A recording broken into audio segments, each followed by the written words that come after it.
staff and culture, meaning that there's I think each individual PBS station has a legacy in their community. So that is something that's irreplaceable in my mind. I think Franz feels very similarly. So having a staff on board and understanding that is key, as you pointed out. And because we've all been here for a while, we have a sense of what's in that archive and its value to the community, or it's a document of the community that couldn't be replaced. That's part of it. You know, what happens when you have a lot of turnover in a station? Things just get shoved into closets, and hopefully there's someone who's aware of the nature of the history of the station, and they see it more than just a what do you want to call it, a byline, you know, KNME serving New Mexico for 50 years, but that there's that legacy that I referred to that has had an impact in all different levels in the community, and finding some way to key that into the personnel or the key players at the station. Now, you again really put your finger on, I think, a very, very important point, and that is leadership. You know, I would think Franz and other GMs are constantly trying to find ways to not only maintain their budget, but when something comes along that seems to have real promise, that's outside the normal box of a CSG or something like that, then where do you find the money or the resources to pursue it? Franz understood the value of the collection, and I think we both had made some attempts over the years to try to do our best to keep it safe, but to do something as extensive as we have recently done was going to take a partnership, was going to take something that our resources could not even approach to succeed at. So when the American Archive for Public Broadcasting showed up, when Karen showed up at a meeting in our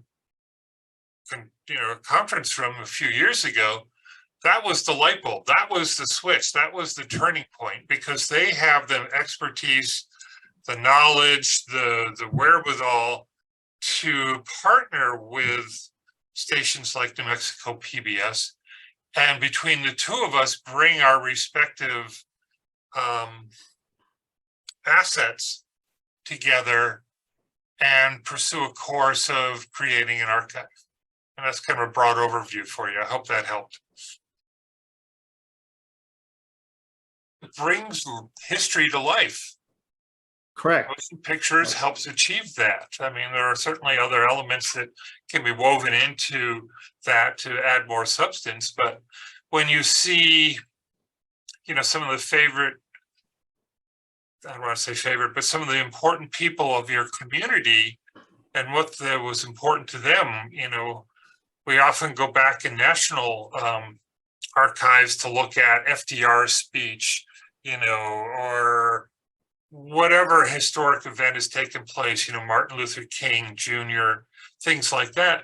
Well, we want to be able to do the same and have the same resonance with those people who have made those kinds of marks in New Mexico history. And some of them may be governors and politicians, some of them are community members, some of them are ordinary people who are doing extraordinary things. But this is a record of that, and how fortunate it is we have that available to us. So I'm going to get back to your original question. I think how you get an organization to pursue an archives is you get them to recognize the value of it. Good point.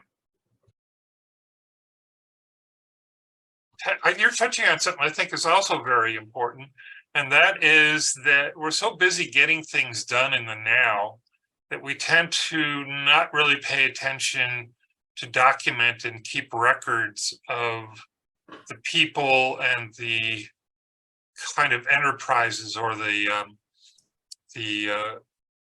the kind of I'm not sure if I got the right word now. I'm really stuck, but the initiatives of the station. For example, one of the key things that New Mexico PBS has done was to make sure that we were of service to a very diverse community.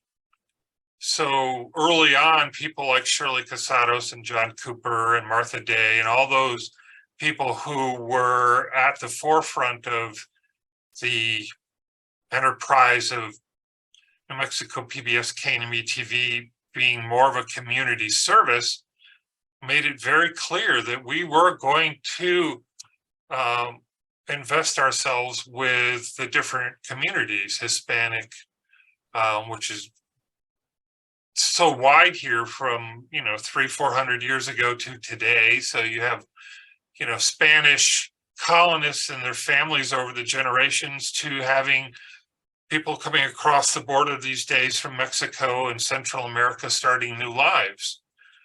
You have 19 different pueblos and several Apache tribes. You have all kinds of mix of cultures and histories coming together to create this place. And it was that group of people, Shirley and John and Martha, who were there to say, we are going to make sure that we believe in giving them a voice in our community. And so you see a great deal of our archives devoted to exactly that. That's a wonderful summary of that.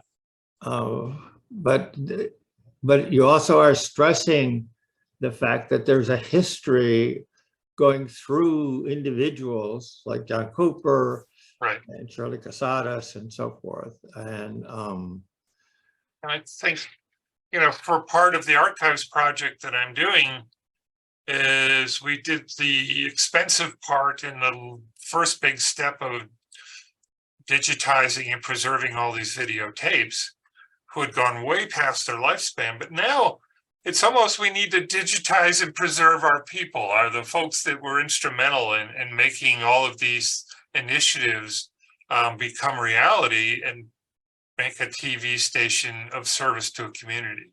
So for example, Shirley's up in the Denver area now, but one of the things I want to do this summer is sit down with her like you and I are doing and just ask her about, okay, so how did this all happen and what did it take and why was it done?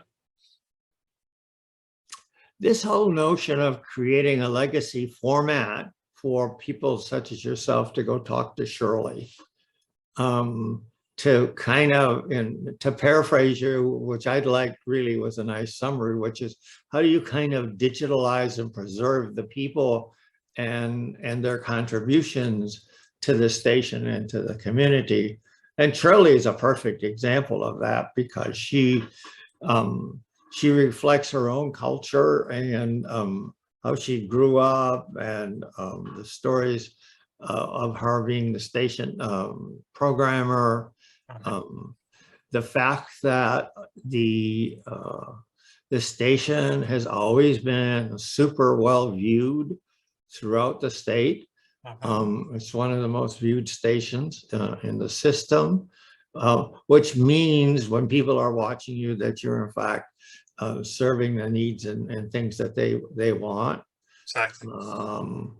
So this notion of how do you conduct a legacy interview with somebody, and because I've been wrestling with how do you get the timeline or the lifeline of like when I remember when Shirley first discovered just how good the station was in terms of attracting audiences and that you were unique, like with Caloris and a variety of other things. I mean, there were unique things that went on at your station 30 years ago that still have not been replicated by other stations. And to preserve that is really something that a legacy interview would do.